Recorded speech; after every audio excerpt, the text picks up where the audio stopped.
Gave a leaflet to a Muslim man, because Muslim guys are being affected as well as black guys and everyone else who hasn't seen his children for years. I've only got one leaflet left from that charity, and I have to print some off, which I can't really do at the moment. But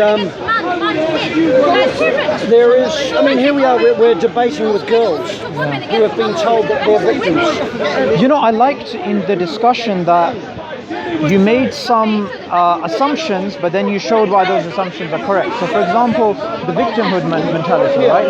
So, you have a lot of bravery coming up and saying these things when a lot of men feel that way, but they don't feel like they can say that. Well, remember, men learn by example, and I've been doing this for a long time, and I speak to men who are the top people in our movement and other men, and I've talked to men whose completely lives have been ruined, and so that gives me the confidence, and I also have huge empathy for the way men and boys can be treated. I also have empathy for women who are treated badly. This posh lady here is probably on a wage I will never see in my life, and she's been well educated, and she's got a good life, and she'll probably marry well. Now, if she decides to divorce, she'll be the one in control of all that. Whatever her husband is, will have to do what she says. Or there's a small possibility she could marry an abusive man, because that happens. Sure. And there's one point in which she said something which I normally hear, which is, you're a man, so you can't tell me. Like, can you explain the psychology behind that? It's someone saying, you can't question me, only I know, you don't know anything. Look at how many women talk about men. I don't know what you will not do that, because I've got... You're blocking the... Could you please go to the side? Thank you, I appreciate that, because I've done a lot of work to put all that out. This is the Feminism. got a bit dizzy, so I got dizzy a few, I get that a bit too. How are you doing? Are you all right now? Yeah, I felt a bit dizzy over there, and I've got down there something and I felt better. Yeah. Well, we don't go for lunch anymore. It takes me forever to unpack everything. Yeah, that's right. Yeah, no, well, I usually stay till 2:30, but I do need to. But that was interesting. And you found those girls. You get girls coming here who are confident, and then they're telling you that you don't know what you're talking about. I had a young woman once who I thought was a young woman. She was actually a girl at university, and she was telling me about manual work, and I've done heavy manual work at times. And I said, okay, well, when have you done manual work? She goes, oh no, I'm still a student. And they're thinking, what the hell are you doing telling me about heavy work? And I've met men who have worked all their lives doing heavy work, and I'm just thinking, that's actually embarrassing. It's like me going in and explaining to women what's it like giving birth. I don't do that, because I don't, for a start, I'm a male, and some women can be in labour for 2 days, for Christ's sake. But when it comes to issues like abortion, I'm saying, well, no, there's more to it than that. Men do have a right to speak about that. It is the woman's body, yes, but it's the child's body inside as well. It's a complex thing. I just wanted to add one small thing, that you spoke about the doctors, right? The women who in their mid-30s, they decide not to go. So there's a BBC article I was reading about one of these developing countries where they actually have a health crisis, a national health crisis, because more than half or about half are females in medical colleges, but they don't actually go into medicine, and it fills up the spaces which lead, but no one wants to call it out because the woman wants to do it. And women are affected by this too. Is it the woman wants to do it, or is it society? No, the woman wants to, and all that matters now is what the woman wants to do. Right. And because she's more articulate, she'll get what she wants. And also, they say about society wants this, society wants that. I don't know who society is myself. It's the woman. If they want to do something, I suggest they do it. And if they can't do it, then I suggest they do something else, just like any man does. See, that no one focuses on the man that is weaker, or the man that has less intelligence, or whatever. It's only the women. It's all the time. Honestly, I rip them to pieces to see chaos. What's wrong with them? What's wrong with them? They want them as their indoctrinated children. I felt she was being very condescending, but you were trying to you're trying to give reasons, but then her reaction was quite generic. It's the standard reply you get. You can't tell me something. It's because we're now more advanced than they are, and they don't know that. We know the issues. They think they know them, and they come along and they believe that the ones fighting the mainstream. They're not. We're the ones fighting the mainstream. They are the mainstream, and they don't know that. And you said the first and second wave is attacking third and fourth. What did you mean by Over that? the trans issue. Right. Trans is men who identify as women. Right. The first and second, the old feminists say that a man who believes he's a woman is not a woman, which is true. But the third and fourth wave feminists, the modern young girls, are saying, well, if a man identifies as a woman, he is a woman. Until he goes to say shower. No, what happens is you're getting men who are predators going into women's showers, and you're getting some men who do that. But you're also, the reason the first and second wave feminists hate it, because they don't like men. It's more, and they created this. They said gender is a social construct, so it doesn't matter what you're born, we're all the same.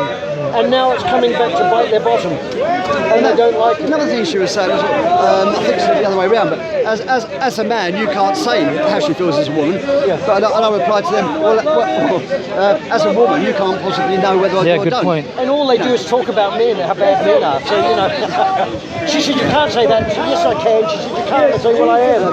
And I had that before. Yeah. Which I got a lot of saying can't a lot.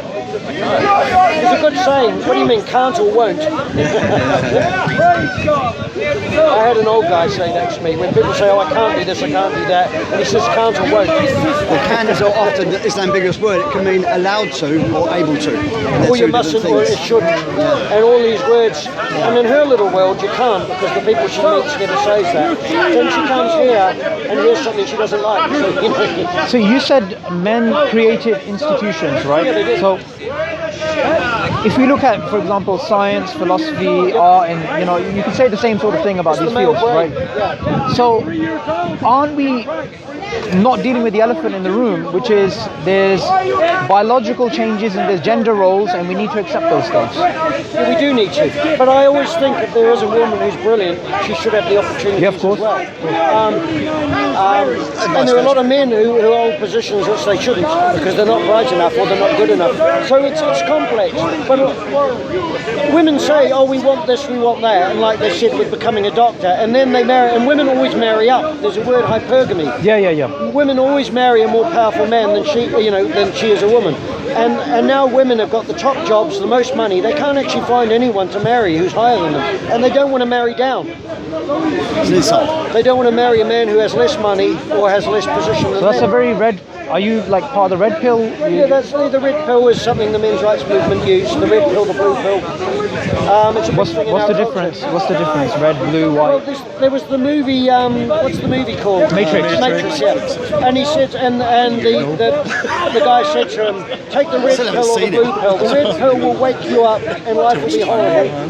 The blue pill, you'll stay in a dream world, and everything will be nice. And anyone who wants to face difficult things, life is not always going to be easy for you. And a lot of people, it's proven to be true. So do you think that there's going to be like for example, before the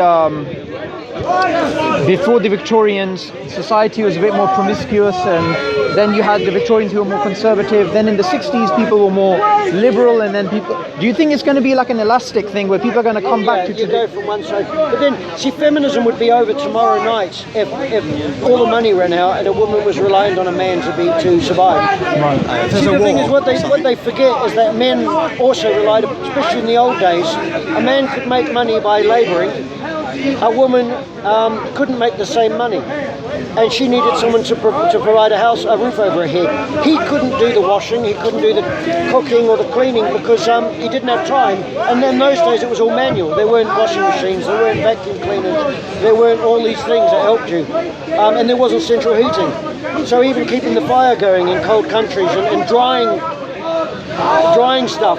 It was a full-time job. And women, working class women, did manual work. They worked, they did to keep the family going. And in fact, married women went to work later than a single woman because she was expected to get the children to school and the man to work. Probably the man to work first and then the kids to school. And then she went to work. And if she was lucky, her husband made enough money, which meant she didn't have to go to the factory either. And they don't know any of that.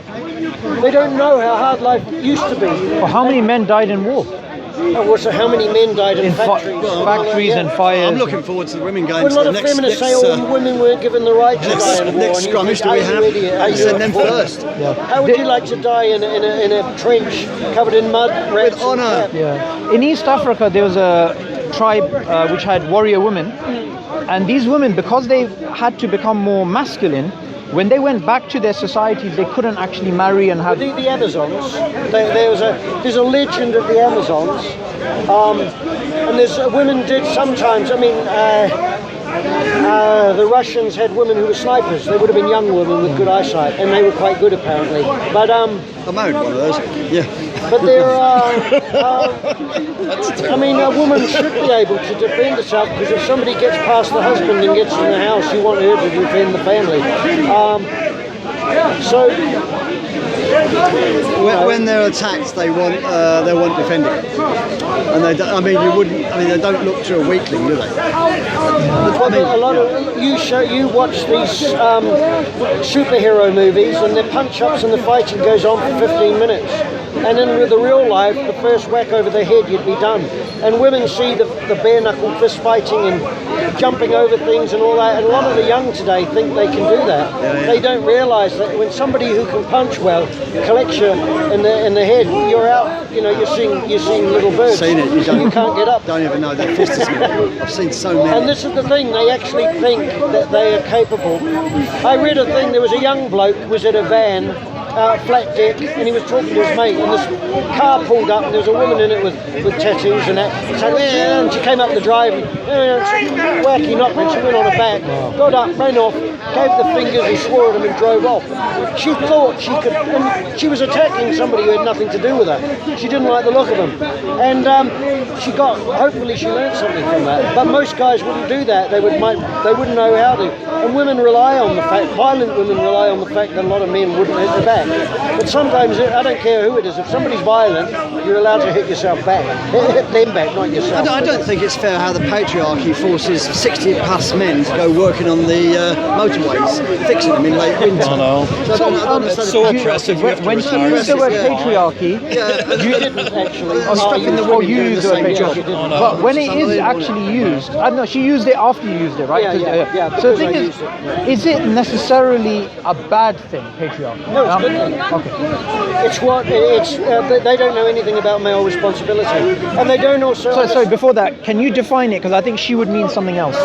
Patriarchy means institutions which keep society running, and also, unfortunately, we're at a time now where our institutions are almost our enemies, because we've got globalist people sucking up all the money, and usury and things like that. But it was the responsibility. See, in the past, Parliament, they looked after war, the empire, and the major works like the railway and the sewer works, even though they were private companies.